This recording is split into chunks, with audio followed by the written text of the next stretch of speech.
हरे कृष्ण. श्रीमद भगवद गीता जशी आहे तशी, अध्याय 13. अध्यायाचं नाव आहे क्षेत्र क्षेत्रज्ञ विभाग योग. 13व्या श्लोकाचं तात्पर्य वाचायला सुरू करत आहोत.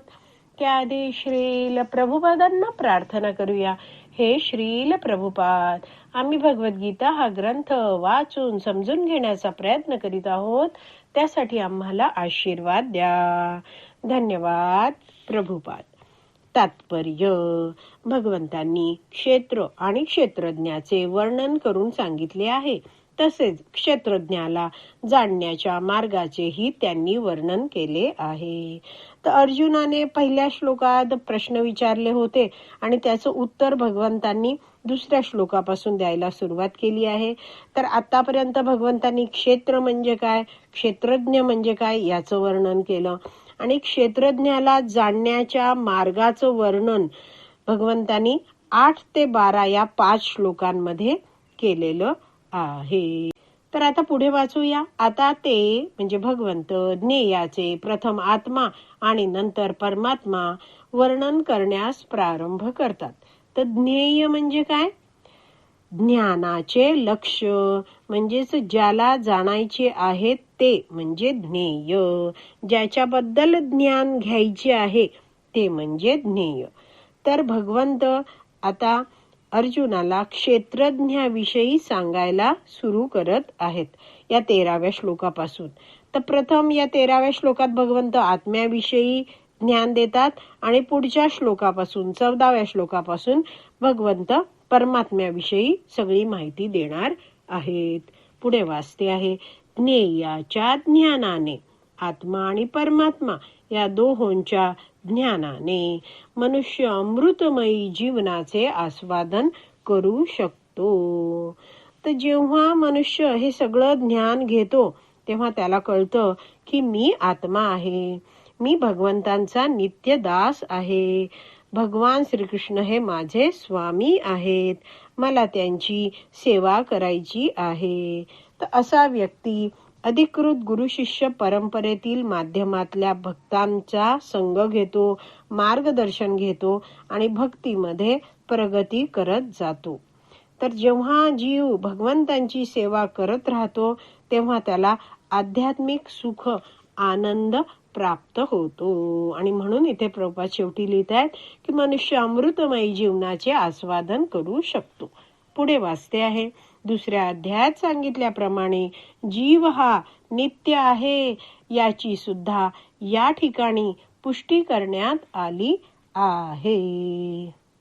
तर 2.21 मध्ये भगवंत या जीवाच्या नित्यत्वाविषयी सांगता आहेत. वेद अविनाशिनम नित्यम. तर असा हा जो जीव आहे तो नित्य अस्तित्वात असणारा आहे, अविनाशी आहे. पुढे वाचते आहे. जीवाला विशिष्ट जन्मकाल नाही, तसेच जीवात्मा भगवंतांपासून केव्हा व्यक्त झाला हे कोणीही सांगू शकत नाही, म्हणून तो जीव अनादी आहे. याला वेद पुष्टी देताना म्हणतात न जायते म्रियते वा विपश्चित. कठोपनिषद 1.2.18. क्षेत्रज्ञ हा कधीच जन्मत नाही आणि मृतही होत नाही, तो ज्ञानमयी आहे. आता पुढे वाचूया. भगवंतांच्या परमात्मा रूपाचेही वेदामध्ये श्वेताश्वर उपनिषदात 3.16.16 मध्ये पुढील प्रमाणे वर्णन आहे. प्रधान क्षेत्रज्ञ पती गुणेश. भगवंत हे प्रधान, क्षेत्रज्ञ आणि त्रिगुणांचे स्वामी आहेत. म्हणजे भगवंत ही जे प्रधान आहे, अव्यक्त भौतिक प्रकृती म्हणजे भौतिक प्रकृतीचे स्वामी आहेत. भगवंत क्षेत्रज्ञ असलेल्या जीवाचे स्वामी आहेत आणि 3 गुणांचेही स्वामी भगवंत आहेत. पुढे वाचते आहे. स्मृतीमध्ये म्हटले आहे की दासभूतो हरेरेव न अन्यस्य एव कदाचन. जीव हे नित्य निरंतर भगवंतांचे सेवकच आहेत. श्री चैतन्य महाप्रभूंनीही याची आपल्या शिकवणुकीमध्ये पुष्टी केलेली आहे. तर श्री चैतन्य महाप्रभू म्हणतात जीवेर स्वरूप है कृष्णेर नित्य दास. तर जीव आहे तो भगवान श्रीकृष्णांचा नित्य दास आहे. पुढे वाचते आहे, म्हणून या श्लोकातील ब्रह्म हा शब्द जीवाला उद्देशून योजिला आहे. जेव्हा ब्रह्म शब्द जीवाला उद्देशून योजिला जातो तेव्हा जाणले पाहिजे की जीव हा आनंद ब्रह्म नसून विज्ञान ब्रह्म आहे. परब्रह्म पुरुषोत्तम भगवंतांना आनंद ब्रह्म असे म्हणतात. तर काही जणांना वाटतं हा जो 13वा श्लोक आहे त्यात हा जो ब्रह्म शब्द आहे तो भगवंतांबद्दल म्हटलं आहे, ब्रह्मज्योती बद्दल म्हटलेलं आहे. तर असं काही नाहीये. हा ब्रह्म शब्द आत्म्याबद्दल आहे आणि म्हणून इथे स्पष्टीकरण दिलं आहे की इथे हा जो शब्द आहे तो जीवाला उद्देशून आहे.